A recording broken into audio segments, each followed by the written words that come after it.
안녕하세요. 오늘 여러분과 함께 살펴볼 자료는요, 조금 특별합니다. 1972년 일본에서 있었던 한 강연 녹취록인데요. 네, 1972년 10월 7일 기록이죠. 맞아요.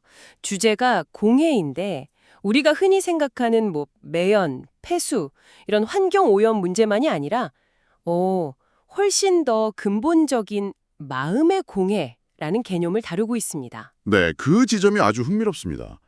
반세기도 더 된 이야기인데 마치 오늘날의 문제를 이야기하는 것 같기도 하고요. 그렇죠. 당시 청중들은 이 마음의 공해라는 말을 어떻게 받아들였을지, 또 이 1970년대의 통찰이 지금 우리에겐 어떤 의미일지 한번 깊이 들어가 보죠. 좋습니다. 이 자료는 사실 어떤 물리적인 현상, 그 너머의 근본 원인을 좀 생각하게 만들어요. 당시 사회 문제였던 공해를 개인의 내면, 그러니까 마음 상태와 연결시키는 방식이 참 독특하다고 할 수 있죠. 네. 강연자가 처음에는 대기 오염, 수질 오염 같은 물리적인 공해 문제를 언급하긴 하는데요. 네, 시작은 그렇게 하죠. 근데 금방 이야기의 핵심을 마음의 공해로 옮겨가더라고요. 그러면서 불교 용어인 색심불이를 인용하던데요. 아, 맞습니다. 몸과 마음은 둘이 아니다, 이런 뜻이죠.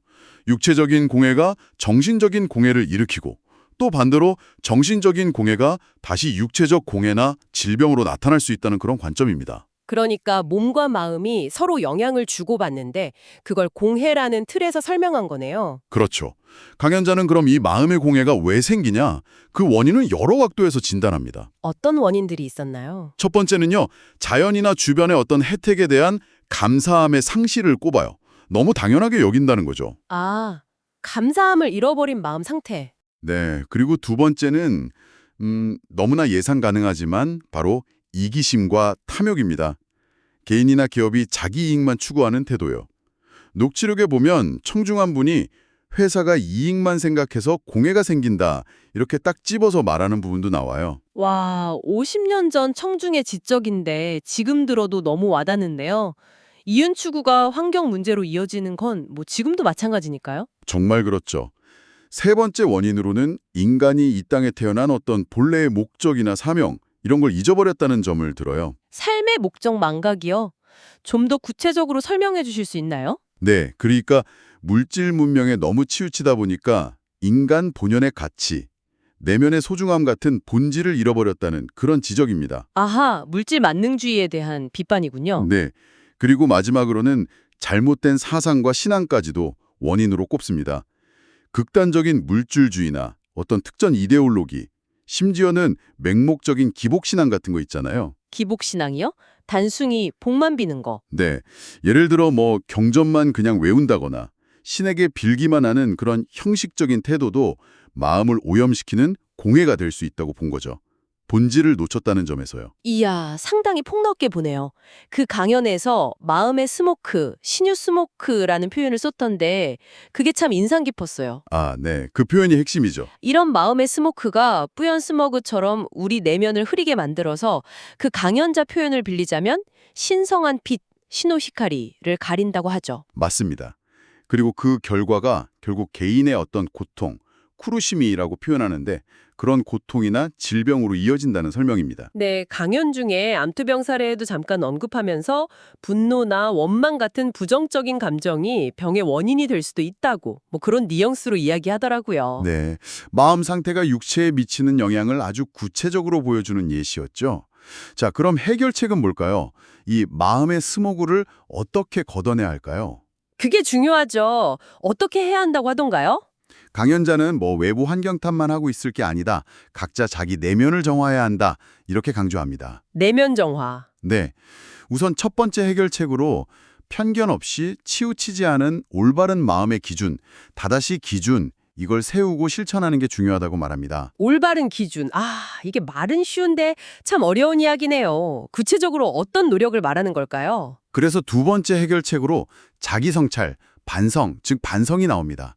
꾸준히 자기 생각과 행동을 돌아보고 잘못이 있다면 그걸 인정하고 고쳐나가려는 용기가 필요하다는 거죠. 끊임없이 자신을 돌아보는 연습이군요. 네. 그리고 세 번째로는 부나 학력 같은 그런 외적인 조건 말고요. 인간 본연의 가치, 즉 내면적 가치에 집중해야 한다고 이야기합니다. 겉모습보다는 내면을 중시하라. 그렇죠. 마지막으로 또 하나 중요한 게 올바른 소통입니다. 상대방의 입장에서 편견 없이 제대로 보고 제대로 듣고 제대로 말하는 연습. 이게 다 마음의 수모구를 걷어내는 실천적인 방법이라는 거예요. 듣고 보니 다 연결되네요. 올바른 기준을 갖고 성찰하고 내면에 집중하고 또 소통하고. 네, 그렇습니다. 강연 마지막 부분에 자력과 타력에 대한 문답이 나왔던 것도 기억나요. 청중한 분이 좀 날카롭게 질문하잖아요. 아, 네. 아주 중요한 대목이죠. 결국 당신의 도움, 당신의 빛으로 구원받는 거 아니냐, 그럼 그건 타력 아니냐, 이렇게요. 맞아요. 의미심장한 질문이었죠. 여기에 대해서 강연자는 자신의 가르침, 즉 진리를 일종의 기준으로 삼아서 스스로 노력하는 자력이 먼저 있어야 한다고 답합니다. 아, 먼저 스스로 노력을 해야 한다. 네. 그럴 때 비로소 내면에 잠재된 지혜라던가 혹은 신의 도움 같은 타력이 함께 작용해서 발현된다는 거예요. 그냥 외부의 힘에만 의존해서는 근본적인 변화가 불가능하다는 거죠. 마치 도시 스모그를 없애려면 누가 치워주길 바라기 전에 스스로 오염원을 줄이려는 노력이 먼저 필요한 것처럼요. 정확합니다. 바로 그 비유를 들어요.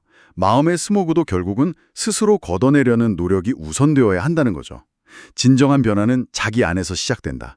이 점을 일관되게 강조하고 있습니다. 이야, 1972년 강연인데 이 마음의 공해라는 개념이 오늘날 우리 사회에도 여전히, 아니 어쩌면 더 깊은 울림을 주는 것 같아요. 저도 그렇게 생각합니다. 물질적으로는 훨씬 풍요로워졌지만 정신적으로는 더 많은 문제를 겪는 현대인들에게 시사하는 바가 크죠. 뭐랄까, 정보는 넘쳐나고 소셜미디어에서는 끊임없이 남과 비교하게 되고 보여주기식 문화도 심하고 이런 것들이 또 다른 형태의 마음의 공해를 만들어내는 건 아닐까 싶기도 하고요. 충분히 그렇게 볼 수 있습니다. 새로운 시대의 새로운 마음의 스모고라고 할 수 있겠죠. 기술이 발전하고 세상이 아무리 변해도 결국 가장 중요한 건 내 마음을 어떻게 잘 다스리고 맑게 유지하느냐, 이 문제로 돌아오는 것 같습니다. 당신이 오늘 당장 시작할 수 있는 아주 작은 첫걸음은 무엇일까요? 한번 차분히 생각해 보시는 시간을 가지면 좋겠습니다. 오늘 탐구는 여기서 마치겠습니다. 감사합니다. 감사합니다.